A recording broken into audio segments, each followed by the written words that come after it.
Hey, my friend, and welcome here. As always, let's start with the tragedy in Moscow over the weekend. From your experience dealing behind the scenes with governments, do you think that any intelligence community consensus seriously believes that this was just ISIS-K on its own? I'd be very surprised. The ISIS-K is clearly a sort of cover story, I think, because really ISIS-K is not it's not real. It was a parallel to ISIS that was created by the Western services as Saudi Arabia stopped, if you like, supporting the mainstream ISIS because of the bad publicity that was coming from the jihadi actions.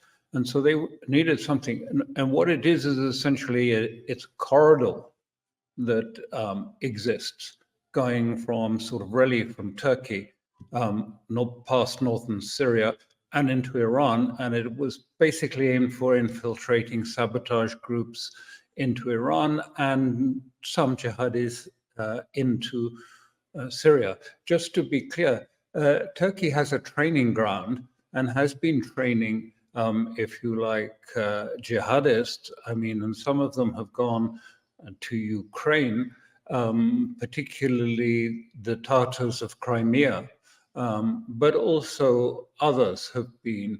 It's part of a, if you like, a process that Erdogan has overseen to see a sort of pan-Turkic group emerge across the southern part of Central Asia. So, no, I don't think so. It's just really a funnel, and it also is a source of mercenaries. And these 4 people that took part in this Crocus operation were clearly mercenaries. They weren't jihadists. The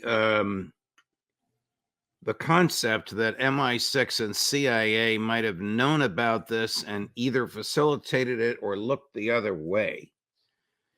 Is that realistic? I mean, MI6 and CIA, do they get involved in slaughtering innocents like this? We're not talking about overthrowing a country. We're talking about slaughtering young people at a concert.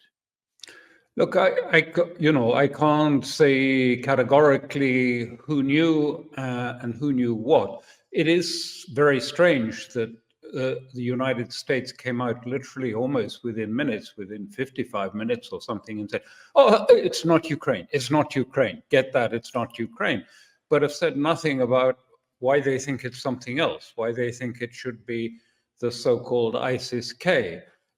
And equally, they gave on the 7th of March, I think it was, this warning to keep away from that, from any concerts. Now, what's emerged, which is quite interesting, was that one of those assailants that participated this Friday in the attack on the concert thing was there on the 7th of March and photographed by one of the security staff there. And they've matched that up. And it looks a little bit as if maybe the act was intended for the 8th of March, when a very famous singer, Shaman, was due to sing, a sort of icon of Russian nationalism. He's famous for his rendition of the national anthem. It really is striking if you ever listen to it. Anyway, what happened was that at that time, the son of the owner came, and he's Naziri and he had bodyguards. And so the front was sort of full of armed men, which it isn't normally. And it looks as if they sort of planned it for the 8th of March and then postponed it until this weekend. But we don't know for sure.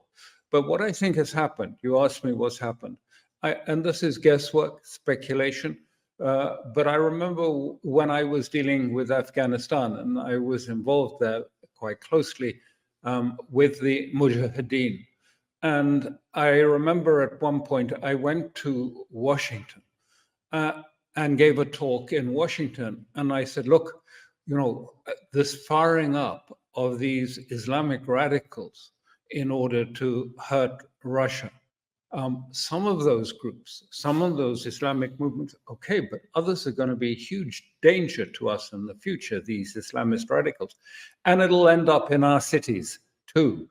You need to differentiate between the ones that are okay and the ones that are dangerous to their own people, let alone dangerous to us. Anyway, a senator took me by the shoulder and he said, "Thank you for this warning, Alastair, but you know, those groups you're warning us about, they sure kick communist ass." And I think probably, you know, it's quite possible that someone in the intelligence community in America has been saying, look, this thing is going out of control. We have, you know, attacks into Belgorod, we have attacks into Crimea, we have attacks on refineries in Russia, we have these drones hitting Moscow. You know, this can get out of control and can get very dangerous. And that's why we had these warnings coming and saying, suddenly, you know, the White House is saying, you know, these bizarre actions by Ukraine have got to stop. These attacks on the refineries have got to stop. And I think, you know, someone was saying, you know, maybe this is getting out of control and, you know, something bad might happen. And something bad, it looks as if it has happened. And that's why we see such panic in America and Europe. I mean, they are not doubling down on the ISIS-K story. I mean, they're absolutely going flat out on the ISIS-K story. And I can tell you these people were not jihadists because I've looked at the videos and I know what these jihadists are like. I've actually, you know, I've been with jihadists, so I know. First of all, you know, jihadists generally go on shooting until they're killed. They are martyrs. They want to be martyrs. They don't plan an exit and grab a car and head off down south. I mean, that's very much unlike it. Secondly, you know, this is Ramadan, and they don't usually do this during a holy month, start killing civilians like this. Anyway, it's fairly clear these people did it for money. They were recruited, first of all, in Tajikistan. Incidentally, there's a major, not only a US embassy in Tajikistan, but there's a Ukrainian embassy there. And the ambassador is the former head of Ukrainian intelligence in Kiev. Now, I'm not suggesting anything because we don't know at this stage, but I would say it's highly unlikely these were jihadists. They didn't act as jihadists. They didn't operate in that way. Clearly, the whole attack was pre-planned, was organized, the weapons were put in, and apparently all of this was done by Telegram channel. It wasn't done directly. There wasn't any direct interaction between the actual perpetrators and the people who were behind the scenes providing the weapons and other parts. And then they headed off and the Russians let them go. I mean, it was, bizarrely badly organized in respects. I mean, you know, they arrived in a white Sigma car with a black roof, which is quite rare, I'm told, in Moscow. And then they arrived in that with their weapons and started shooting wildly. And then they tried to escape in the same car. Well, of course, I mean, you know, a white car with a black roof and a Renault Sigma was quite obvious. And the Russians just followed it. They wanted to see where it was going, who they might be contacting, who they might meet. And then finally, when it was quite clear they were heading through Bryansk down to Ukraine, at that time they stopped the car in a forest because they didn't want these people getting out and taking hostages or shooting civilians in the process. So they stopped it in a forest, and then one of them was detained then, and the others ran into the forest where they were subsequently caught alive. I think they'd already dumped their weapons by that spot, by that point. So a very badly executed, but obviously carefully planned, pre-planned operation, I would say. Can you draw a line between the statements of Victoria Nuland 2 weeks before she resigned? We have some nasty surprises for President Putin and this, or is that a bridge too far? Well, I think you can even go a little bit further, because you have, on the day after this happening, you have Alexei Danilov, who is the secretary of the National Security Council. He's like the National Security Counselor of Kiev, on Ukrainian television.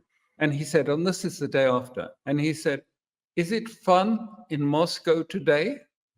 I think a lot of fun for you.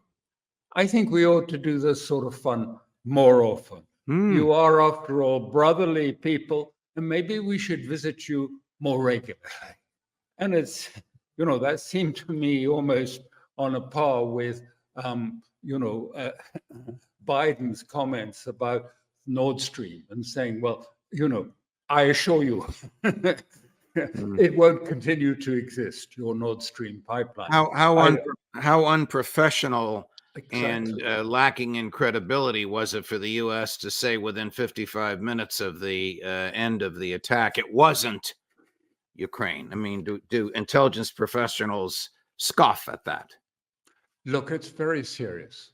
I mean, I think that, because, and this is why people and Russia is being very, very careful not to say too much. Even as we're talking now, just before I came on, I saw there have been hypersonic missile attacks in Kiev, and there are rumors that the intelligence building has been completely destroyed. I'm sure the leaders of the intelligence service are sitting in some bunker elsewhere, but clearly the reaction has started.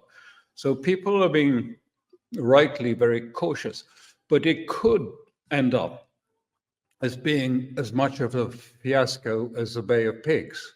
I mean, this was,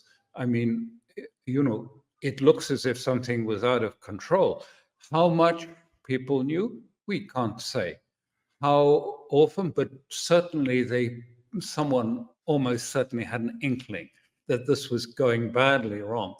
Much as I had that inkling long ago and saying, look, these Islamist groups, some of them are going to end up, in our cities, and you need to be aware of it. And I was told, forget it. Right. This hurts the Russians badly.